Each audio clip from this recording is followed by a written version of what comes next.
So we're going to do things a little bit different today.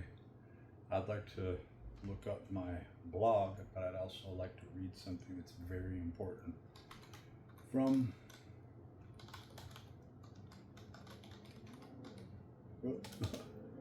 Oreo.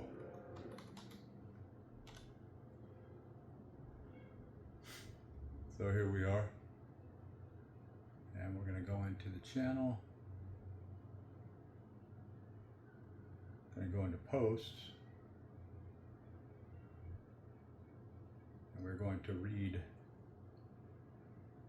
this for people who really don't want to take the time to read this. And I'm going to just break this down for people, raising an important point, an often overlooked point.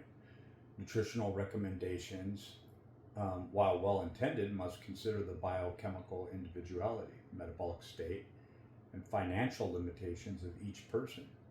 It's not just a matter of preference or ideology, it's a matter of access, sustainability, and physiological response, right? From a metabolic perspective, more dialogue is needed on the core energy pathways that govern our nutrient utilization. So these are just a few of the real basics, and obviously these are very basic, but one needs to gain a familiarity, and I would say you really need to understand the role of Huxley's sliding filament theory. Along with this, the electron transport chain, the primary site of ATP production and oxidative phosphorylation. And then, of course, this is a generalization, glycolysis and gluconeogenesis, glucose metabolism and the production of glucose from non-carbohydrate substrates, respectively. So really it's protein and, to simplify, the backbones, carbon backbones. And then we have ketosis, the metabolic state of utilizing fat-derived ketones for energy, right? This is obviously a very big simplification, but it's because that is not the point to this little article here on the community posts. Autophagy and apoptosis, vital processes for cellular renewal and removal, which is a planned cellular death, and typically that's like a 3 to 5 day period, right? Of damaged cells, both of which are influenced by diet, fasting, and protein intake. Yes, so much of this is driven by G&G gluconeogenesis that you saw up here, right? And then also cortisol production, right? A lot of people think that to be afraid of gluconeogenesis or afraid of cortisol and really try to steer around it, if you do that, you're not going to expose yourself to early morning sunlight. You're not going to go into higher exercise modalities and patterns. You're not going to, in other words, you're not going to get all the good stuff out of your fitness program. And even more so, you know that I'm a big advocate for orthomolecular nutritional science, the very traditional aspects that I've laid out, so I don't need to, belabor and reiterate that here, but basically it's just high dose vitamin C. That's something that you don't get from this diet, from carnivore. Otherwise, you will be saving a huge amount of money. And when I said that the vegan vegetarian diet is 3 to 4 times more costly than the carnivore, you'll see here that that's not including the supplements that one would have to take, the CQ10, the vitamin C, the lysine, the carnitine. I mean, the list goes on, actually. It's pretty crazy what you're not getting when you eat vegan or vegetarian diets. So when you see people out there that are proclaiming that they do these diets and they have all this muscle on their body, they're pulling your leg. There's no way they have that type of, what they're basically saying is, look, I am superior to you. I have this muscle nitrogen balance that is like the gods. Bullshit. We live in the same world. We're going through the same breakdown. And quite honestly, when you see all that muscle on someone, and this is rampant on YouTube, where people will show very unrealistic results, right? That you couldn't get naturally. And so I'm not saying that they're doing PEDs or using, steroids or some sort of, metabolic boosting agents, let's just say, to be nice. But what I am saying is they're probably taking some supplements that are derived from animal sources, acting like they're doing a vegan or vegetarian type diet. Because on that diet, which I've done, and I've even had clients that I've taken through that, you will have to, and I'm going to read on, so I'm not going to try to get in the way of myself here. So, autophagy, apoptosis, we read about that, plant cell death, and basically the renewal, and how we put it here is vital processes for cellular renewal, right? Regarding dietary affordability, which is really what this is all about, especially in a high cost region like California, where I'm at, I completely understand the need to prioritize caloric and nutrient density. I personally follow a carnivore-based diet largely due to financial constraints managed on under, and this is the truth, I'm not pulling your leg, I'm able to do this on under $300 a month. Animal-based foods like eggs, beef liver, sardines, and butter, along with others that I show here, which is heavy cream, cheese, and some other foods, right? But the list isn't too great. I also eat beef. I'm just doing less beef, and I'm cooking more fat with the beef that I am cooking. But I am taking beef in each day. I'm taking a very high quality Angus beef. And butter provide dense nutrition per dollar, particularly in terms of bioavailable B12, iron, zinc, retinol, vitamin A, DHA, and essential amino acids. And that's the short list. I just want to kind of shorten everything up here. In contrast, when I experimented with a vegetarian or vegan diet, the costs increased 3 to 4 times to match. And it actually was 5 times. It was actually 5 times. I spent close to $2,000 in a 4 or 5 week period, and I found that I just couldn't afford it. Eating the perfect diet and trying to take in these nutrients. I'm going to get into that here. The same nutrient profile, especially for iron, B12, lysine, and carnitine, which must often be supplemented or sourced carefully, which who has time to eat those same foods repetitively over and over again? And that's where you go broke, because you'll go to your favorite grocery store, they won't have your item, you'll end up going out to Whole Foods or some other place where you have to buy the organic version, and you will end up paying exorbitantly more. Then you'll get in the habit of going back there, and you'll be sucking your cheeks in, going broke, and it will become a lifestyle. And that's the most detrimental aspect to this whole thing. It's not a good thing. Additionally, high fiber intake and plant-based diets leads to catabolism and increased digestive turnover, and this is the truth, requiring 1,200 to 1,500 extra calories to compensate for less efficient digestion and lower bioavailability. This is the primary thing that most vegetarians are not doing correctly. They're not supplementing with lysine, and they're not eating the adequate number of calories. In other words, if you want to get in 3,000 calories, you're going to have to eat 4,500 calories. I found this to be true.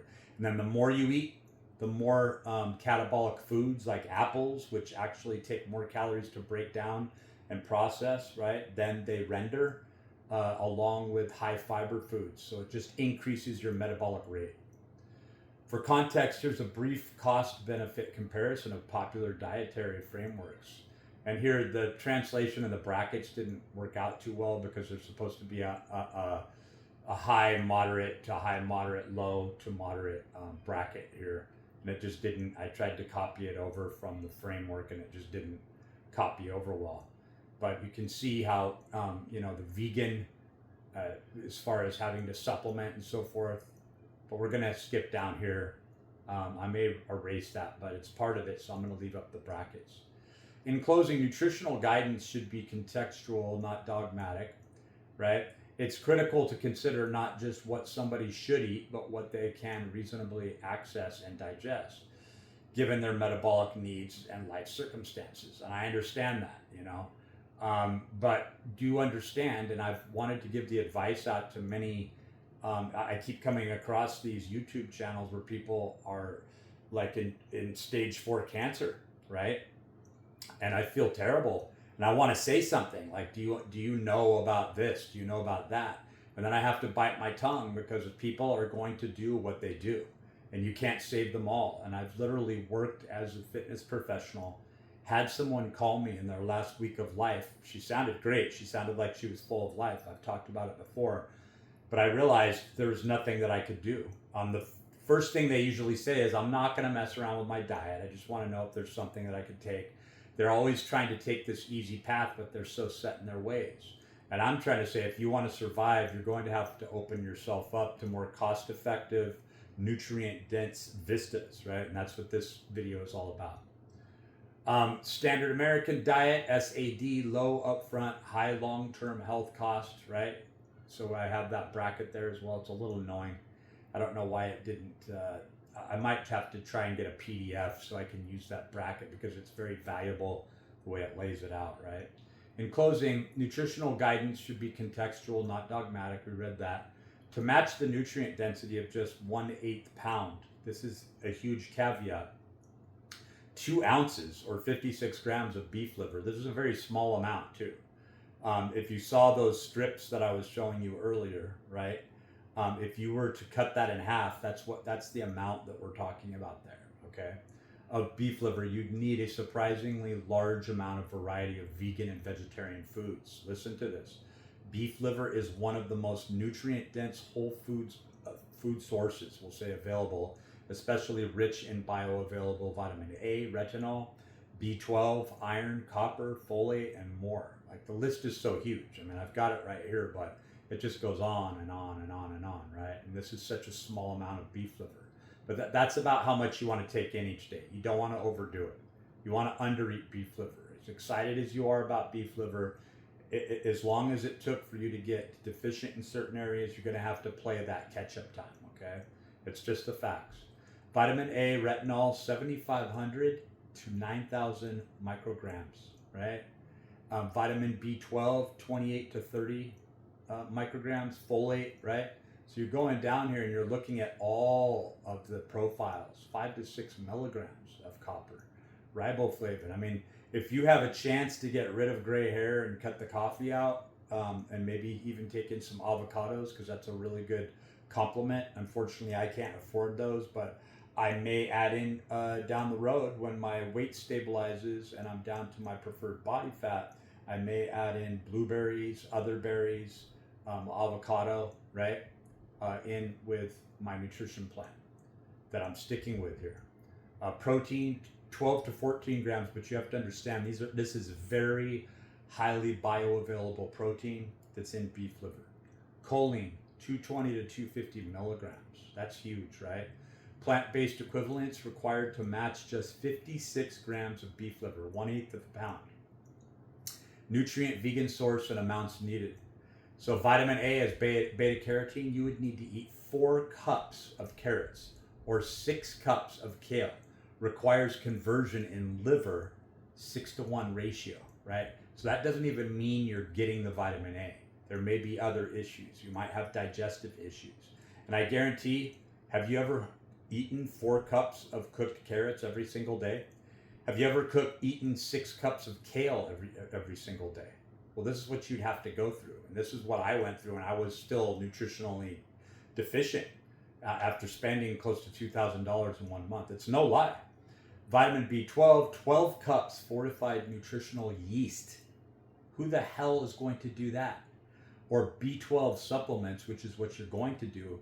And go ahead and look at the cost and the average. Like, you're not going to be taking the cheap stuff. You're going to want to take the best that you can so that you're not popping capsules in all day and not really knowing what's getting into your system. So what are you going to end up doing? You'll spend $20 or $30 just on that one supplement alone. That's not to mention CQ10 or lysine. You understand how much you're going to spend on this diet if you're doing vegan, vegetarian nutritional plan? Vitamin B12, right? So folate, 2.5 cups of spinach. That's not so bad, right? I like spinach. I like to eat spinach, but do I like it more than just eating an eighth of a pound of beef liver that you chew on a few times and swallow it? You can just swallow the stuff and cut it into small pieces and never taste it. Like, if people complain about the flavor, learn how to cut the beef liver into small pieces, because it very easily segments into small pieces. And if you are eating carbohydrates, drown it down with some carbohydrates, right? Because down the road, you'll see that interview with Tristan Lee is very true. But what he should have done is he should have kept a carnivore base, started to add in like I say, avocados and certain low glycemic fruits, right? And then possibly adding in some starches based on energy output. Who was it? Paul Saldino, Dr. Paul Saldino. Sardino or Saldino. I haven't watched him for a while, but he had some really good views on that. And he realized he was going to eat exactly as he ate. He would stay carnivore, the last interview I saw with him, but for performance, he would have to eat an added 350. And this is metabolic flexibility. This is when you have a metabolism working like an athlete, right? Where you can actually go keep your ketone bodies. This is the truth. You can go right back into G&G gluconeogenesis because your metabolism is so fast, right? To where hours later you're just slipping right back in. That's called metabolic flexibility, right? After eating a huge potato, right? After or before an event, carbing up. We're talking about, this guy, he's a surfer, but maybe you really have some goals where you're cycling long periods of time. You're running every single day. You're preparing for races, right? So you have to decide if you want to be able to do that, and I've heard that people can efficiently do that with a carnivore-based diet. So you have to decide if you're going to go out and spend that money, because then things turn really quick to the point where just the opposite is true, where you begin to factor in, do I want to spend $30 on this steak in order to get the very best that I need, right? And then buy this ghee, buy this beef tallow. Do I even have the appetite to take this in, or do I just want to supplement some asparagus and a couple of baked potatoes for this event? I mean, it literally comes down to something that simple. And again, when you've been on a carnivore or a keto-based diet for years, you've been training, you're slowly introducing and adding in just at specific time windows, right, that are based around your training, added nutrients that are going to be needed for your event. You have that metabolic flexibility where you're slipping directly into glycolysis, and then you can go right into gluconeogenesis hours later when you eat your high protein, low fat meal. And then if you bump up the fat, your ketone bodies are still ready to go. The studies have shown this. This is the truth. A lot of people aren't aware of it. Look into it. It's a very important subject, and I'll be doing a print up and a profile on that and putting it up on the Rogue Beast Warrior blog. Let's go into that blog, right? So we're going to punch that in. So if you are punching this in, you're going to put rbw.blogspot.com, right? And we're going to go right into that. This is what the blog looks like, right? We want to get a little more traffic coming through here, and if you want, and I just put that entire thing up on the blog, so if I want to go back into that and read it. And then I've got the foods. I mean, there's so much on this blog, right? Those are all the foods that I've been eating and what I put up, and the nutrient profile of the foods. And so if I want to go on to I think I go right here. No, I did it wrong. I screwed up. How do we go back? Oh, there it is. Let's take a look. So when I'm on my phone, home. Well, when I'm on my phone, I can actually go into the desktop version of this. Or am I on the desktop? Oh, that's why. Yeah, I am on the desktop version of this. So let's go down. Let's continue off the blog here. So we went through this summary, and I wanted to compare other foods, right? Where I am looking at, there's the beef liver, and next I do sardine, eggs, and then sardines. So if I were to eat the nutritional snapshot of 3 omega-3 enriched eggs, right? This is where the chickens are eating either fish, oil type products or flax, right? And they have very different living conditions as well.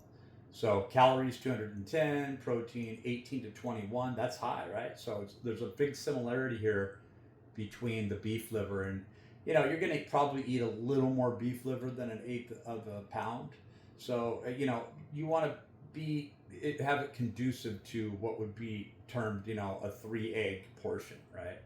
And then choline 420 to 450 milligrams, right? Look at the nutrient profile here, all right? Look at all that.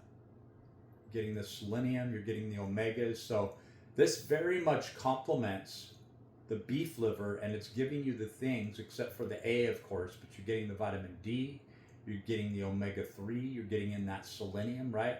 So you're really complementing what you're not getting, right? And then you see the lutein. And then these nutrients are highly bioavailable and synergistic, especially important for brain health, methylation, hormones, and cognition. Vegan vegetarian substitutes required per nutrient. Vegan vegetarian substitutes and amount needed. Omega-3, 2 to 3 tablespoons of algae. Who's going to do that? But if you're doing that, great. But it's not going to be really hard, right, for you to do that with omega-3s. Then you have flaxseed, right? But that's only a certain portion. You'd be better off doing fish oil there. But that is something that I would suggest most of the time, if you can, to supplement with omega-3s no matter what, anywhere where have some omega-3s around. I do. I haven't taken it in a while, but it's in the refrigerator, right? But I don't need to because I'm eating so many eggs. Choline, 2 cups tofu, right?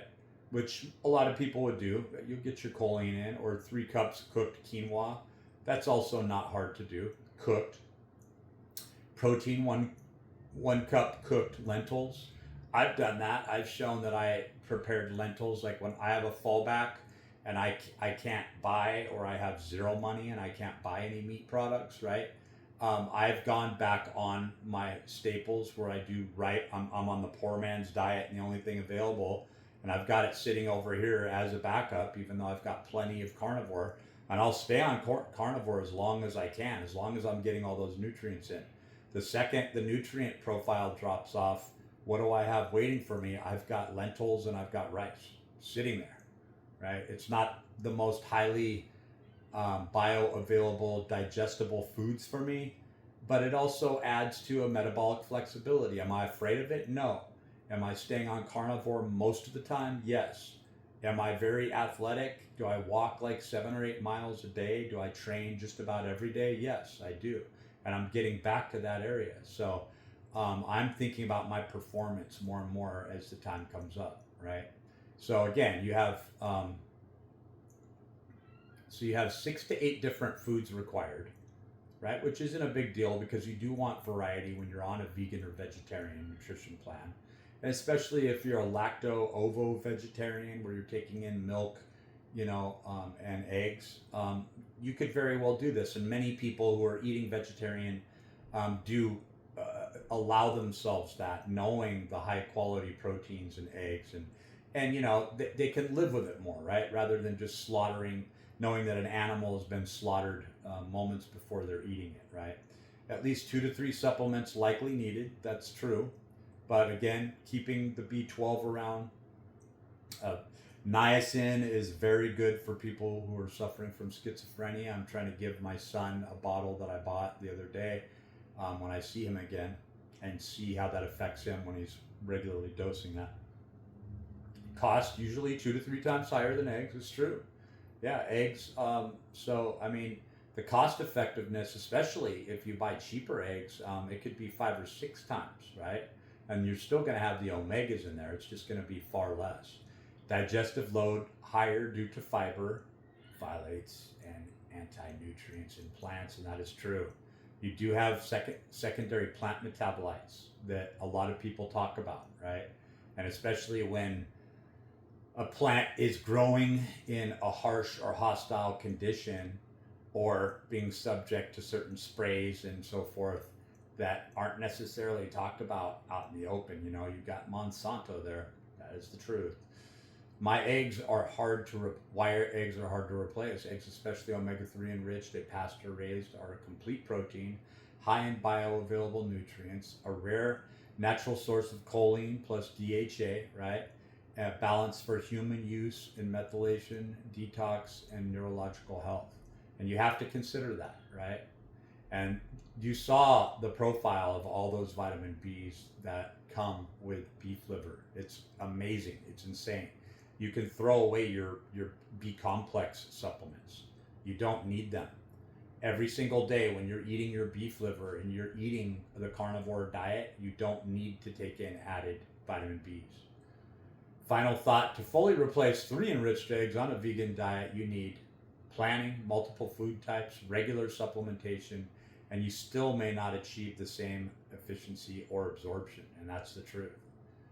You have to prime the need. And then here, let's tackle sardines. So I wanted to include sardines on this list, one of the most nutrient-dense, cost-effective, and shelf-stable superfoods available. I've got 5 cans sitting over there. There was 10. I ate 5.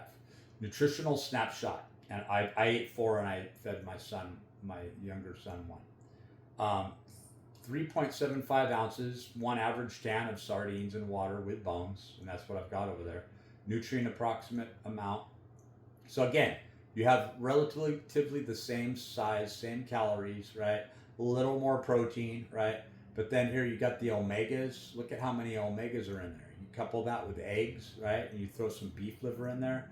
You've got power pack superfoods. This is what I've eaten today. In fact, I still have to eat my sardines today, but I had mine yesterday, I believe. Vitamin D, 250 to 300 IUs. Wow, that's awesome, right? Vitamin B12, 7 to 12 micrograms, right? That's just a little bump, right? You're just getting that extra. You've already got all that you need in, right? That's not why you're eating the sardines, right? Calcium, selenium, iron, CQ10, phosphorus, right? So you're getting a lot of these nutrients that you don't see as densely, and you're getting a variety, right? You have the heme iron there. You have a different solubility and a different digestive bioavailable process. So sardines also contain iodine, zinc, vitamin E, and that's really the most important reason there. That vitamin E is so important, right? And small but meaningful amounts of retinol, vitamin A. They're low in mercury, sustainably harvested, and highly bioavailable, making them almost irreplaceable in certain ways. So this is what you'd have to do just to match or come close to matching 1 simple can of sardines, right? Vegetarian or vegan equivalents required per nutrient. So we have nutrient plant-based alternative amount required. Protein, lentils, quinoa, 1.5 cups cooked. So how many damn lentils and quinoa do we have to eat? Omega-3, EPA, algae, right? And that would probably be something that you do want to supplement with. And when I've eaten like that, even chlorophyll seems to really come in handy. I just think it assists, it helps, and it's been, matched up with copper and so forth. So it might be something to look at if you are eating more of a vegan or vegetarian-based diet. Calcium fortified plant milk or tofu, that's not too bad. 1.5 cups. Vitamin D, UV exposed mushrooms. Yeah, and you have this, different mushrooms, right? There's several different types of mushrooms that you'd have to take in order to get what you need, right? But there are some really good mushrooms there, and you could mix them in with those shirataki noodles and so forth. I mean, there's ways that you can kind of eat, you can eat that way and still not deceive yourself by you could eat a lot of different types of pastas and so forth without blowing it if you are a vegan or a vegetarian. Vitamin D, UV exposed mushrooms or D12 supplement, 2 cups mushrooms or 800 IU D2 vitamin. And then you get into the vitamin K is something that's not mentioned here, but I do mention that in other areas. So you'll have to look that up at how important that is. And you're getting that in, right? Vitamin B12, fortified foods of supplements, 6 to 8 tablespoons, nutritional yeast. I mean, how much damn yeast do you have to take in? Selenium, Brazil nuts, those are pretty good, right? And that is something that you could cycle in when you're on this sort of paleo type diet, right? And there is a cross bridge here between this vegan vegetarian and where if you are a highly trained athlete, you can start on one end of the spectrum or the other, right? But I guarantee if you start with carnivore, you're going to at least start with a nutrient dense profile and you'll be spending far less money as you do it. And that's the whole point here. Iron, non-heme, which is huge. Spinach, lentils, 2 to 3 cups cooked, much lower absorption. Like the absorption rate is you'd be lucky to be getting 10 or 15% typically. phosphorus, pumpkin seeds, legumes, half cup seeds. Nobody's eating that much pumpkin seeds. Like you might eat a handful here, a handful there, right? 2 cups lentils. Again, you would be eating lentils. You would be eating higher fiber sources when you are vegan or vegetarian, or at least you should, right? And you should be eating a lot of different beans. Like I say, you got 1,200 to 1,500 calories to make up for, where you're taking in all that fiber just to meet a 3,000 calorie need. Where it's very easy to stack up 3,000 calories when you're on carnivore. Very easy. You just supplement in with an added tablespoon of butter here and there as you're eating throughout the day. Maybe some olive oil even, right? You can add that in, or if you want to stay totally carnivore, ghee or beef tallow. There's other animals and there's other animal fats, right? Total replacements needed for 1 can of sardines, 9 to 11 different plant-based foods or supplements, right? 8 to 12 cups of food, bulk, to match all micros and macros. 3+ supplements, which is going to be $75 to $100, right? And what I would add in there is like a methylene blue also, and vitamin C that you're not seeing there. Or if you're eating vitamin C rich foods, you won't need to do that. But I'm just saying. So significantly higher costs, algae oil and CQ10 especially. So yeah, you're taking those 5 supplements, right? And then plus the 2 I mentioned, that's 6, 7. A higher digestive burden, lower absorption rates, and time investment in meal planning. Oh, and you're making food all day long. It is like it's definitely going to take over your life. Why sardines are so powerful. Bone-in provides rare bioavailable calcium and phosphorus, right? Fat plus protein, excellent omega-3 to protein ratio. Whole body nutrition, organs, skin, and bones equals full spectrum. This is the truth. Shelf stable, perfect for budget and prep. Minimal toxicity, low on food chain, low mercury risk. Summary comparison. Metric sardines, 1 can, plant-based equivalent. Like, so when you're looking at this comparison of $1, so it cost me $1.10 or $1.13 for these Seacliff sardines I have over here packed in water. And I would say that easily you're going to be spending $8 to $10, not $4.50 to $10, right? If you're covering all those foods from a vegan perspective or a vegetarian perspective, plus factor in at least $200 for all the supplements. This is just 3 of the supplements that are mentioned up here, right? I'm just giving you a base here, right? So volume of food, 1 small can, 8 to 12 cups of combined. So just by eating 1 small can of sardines, you're eliminating this 8 to 12 cups of combined, right, foods. Absorption very high, and then in comparison, moderate to low. So even all those nutrients you're taking in, there's no guarantee that you're actually going to absorb them, right? And usually, ironically, if you were to be on a carnivore diet and you're getting yourself used to, in other words, you're building up metabolic flexibility, that's how you end up training your body to be able to absorb this 8 to 12 cups combined, because your body has already been trained to store the proper amounts, right? And then you need to look at another supplement that probably has to do with collagen and even further enzymes that are going to be breaking that down. So I hope that really helped. And look at that. To finish off, you have the simplicity of 1 simple item. And with this whole list, you have the simplicity of 3 simple items, right? A small amount of beef liver, 1 small can of sardines, and 3 measly eggs could save you so much time, hassle, and let's not mention toilet paper.